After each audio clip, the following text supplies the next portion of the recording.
Part 1.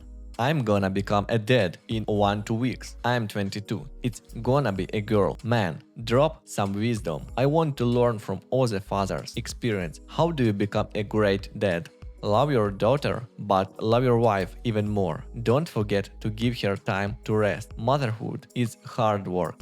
First, Mooney are the best dippers. Second, find a place in your city that rents phototherapy lamps for Yandis in advance. Third, you should absolutely be there for the birth, because they often don't really care about women there. They can leave them alone for 7-8 hours until the gates open, and it's really scary to go through that alone, and it's better to get a private room if possible. Fourth, buy an air purifier. The humidity in the room should be above 14–15%. 5. Buy a humidity and temperature monitor. 6. Keep water nearby. When your wife is breastfeeding, she suddenly gets insanely thirsty, and if you don't bring it in time, you're dead. 7. If during labor she says she needs to poop, she's not joking. 8. Don't try to bribe the midwives. Things are strict there now, and most likely they won't care much about your wife anyway, because they see hundreds of women like that every week. 9. Don't forget to give the baby a name and say a prayer right after birth. 10. Pointless purchases. A huge stroller inconvenient. Better get a small simple one. A playpen completely useless for us. She never slept there. We've slept together since birth. All those things, and ride-on things too. Best purchases: a thermal play mat, pseudo-creme, a star projector for the bedroom, and an Elilo toy. 11. Sometimes your wife may snap at the baby. That's normal. In moment like that, calm your wife down and take the baby yourself. 12. Never say, just give her the boob and she'll calm down, because you might get your ass kicked. 13. Dancing fruits are probably the best videos on YouTube. They don't affect a child's brain as badly, but it's still better to show them only on a TV and from a distance. I'll be there with her during the birth. The lamp, water, and air purifier advice is actually really useful. Thank you. Lord, give help to men like this.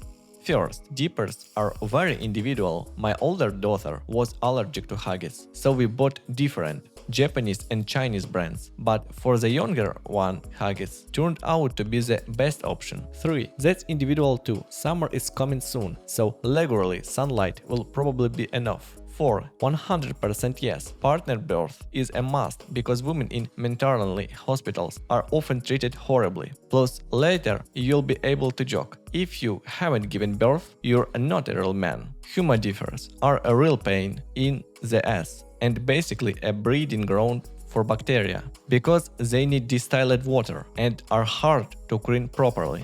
When I read point 3, I literally got goosebumps. I always thought nobody understood this, that being alone in a room, surrounded by 4 walls, at a moment like that is scary as hell. For colic, buy a cherry pit heating bag, heat it in the microwave, place it on your forearm and lay your daughter on top in the tiger on a branch position. It helped us a lot. Now that's what I call a dad. Humidity and temperature, okay, maybe temperature, but humidity too. Might as well buy a silated glass fur and put the baby in there already. Come on, don't overdo it.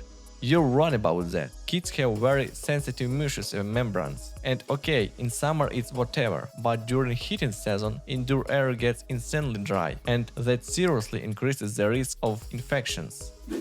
How did I survive without all this stuff? For example, you know, people somehow survived 100 years ago too. Wanna go back there? About water during breastfeeding, absolutely true. Whenever I sat down to feed, they were already bringing me water. I also get nauseous every time during feeding, and only water helps. Talking a screenshot. You're awesome, honestly. First, take time off from the first period. 2. The more you take care of your child, the more you love her. 3. Be patient. Things will only get more intense. Your job is to be the support for your wife and child. 4. Buy more sweets, because moms often crave them during breastfeeding. And don't forget flowers. Your wife will appreciate it. 5. Agree with your wife right away that you'll give each other at least 1 hour a day for yourselves to walk, grab coffee, etc. Nice, thank you. She's not even born yet, and I already stepped away from work to be there for my wife. About flowers, it's better to keep them away from the baby, because they're treated with chemicals, so they don't spoil quickly. I agree with every single point 100%. No diet is necessary, you just need to watch the baby's reaction, not put yourself on a diet. Second baby, no diet at all, and everything's going great. Yes, taking time off is honestly such a good idea. My husband used donor days for 2 weeks right after the birth, and it was amazing because at least recovered a little, even though all 3 of my births were C-sections. But the third one was a complete nightmare. I only started recovering after 3 months. Now my youngest son is already 5 months old, and after the C-section my husband stayed by my side, took care of me and our son, got us a private room, and stayed overnight with us all 5 days. And the water thing is absolutely insane. Both my older son and my husband bring me water whenever I am feeding. It's so nice to read things like this. May God bless you and grant you a happy and beautiful family life. You can't eat a lot of sweets while breastfeeding, and in general, you need a diet, otherwise you'll give the baby allergies or bloating. With sweets, be very careful up to 6 months. It's better to strictly follow a diet, but overall the advice is good. Are there actually people who follow this? How do you not lose your mind without quick dopamine from sweets? Remember that for her, you'll be the first male role model in her life. Show her how men are supposed to treat her, and most importantly, show love to your wife, so from childhood she sees what a healthy family looks like and doesn't let losers get close to her. That's the right mindset. This is really important. Yeah, so some piece of trash never decides he can wipe his feet on her. Totally agree.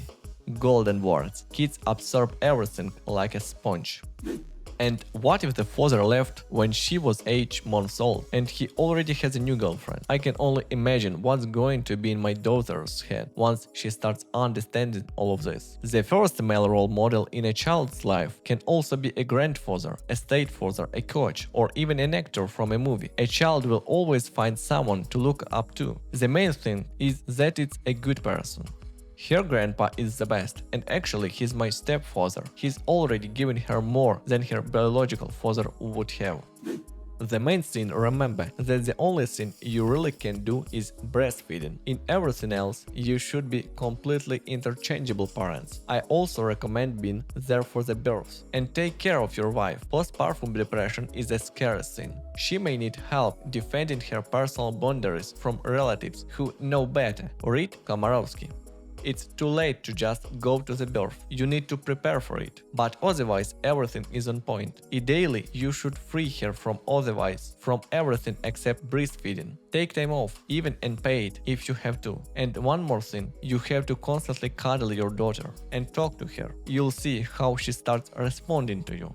Where did you come from being this wonderful? Can we clone you like 2-3 billion times and replace all the other men on the planet with you? Women are collectively asking for this. Now I'm gonna to read Komorowski, because I'm curious how this book influenced you. He's a very respected doctor. I used to watch his own TV programs. Fatherhood had a much stronger impact on me. Komorowski just gave me a certain theoretical foundation.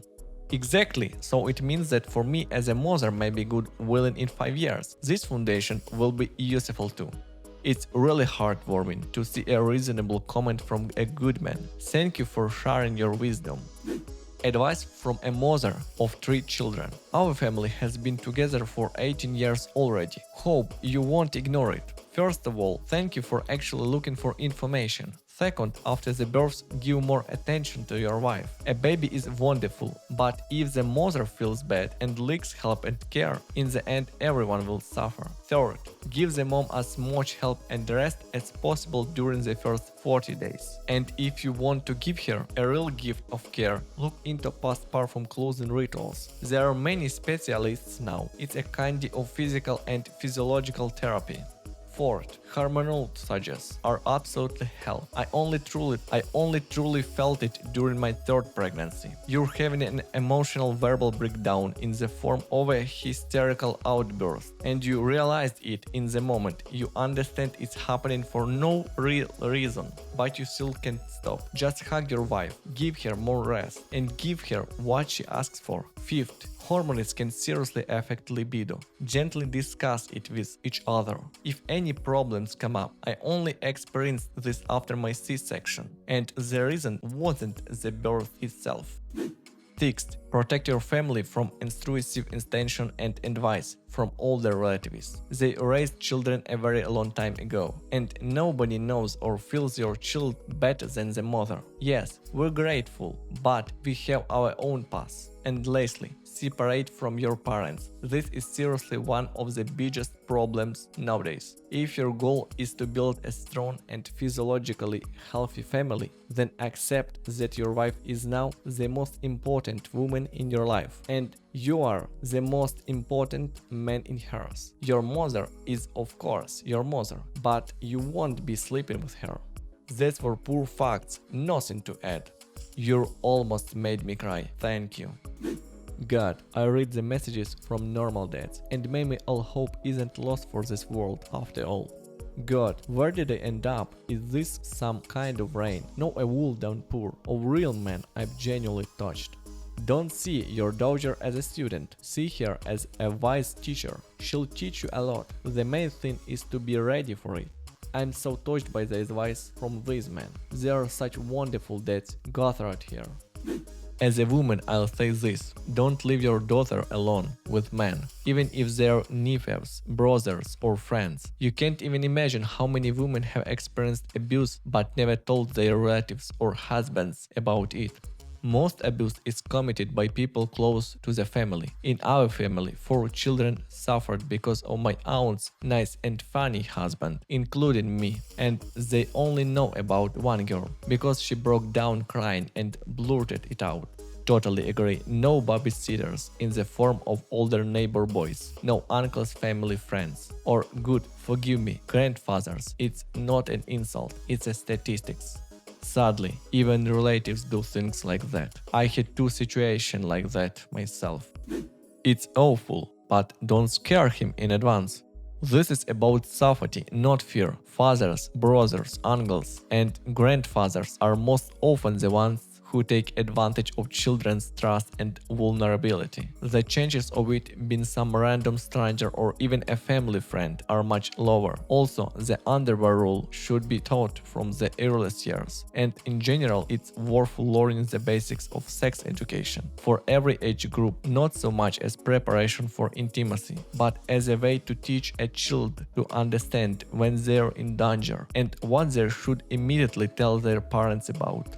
I read your comment and the ones below it honestly. It becomes terrifying realizing that things like this still happen. What advice would you give to new parents? And what interesting experiences would you like to share? Write in the comments. You bring the subscription, I'll bring the like. Don't forget to check out the new videos and find us on social media.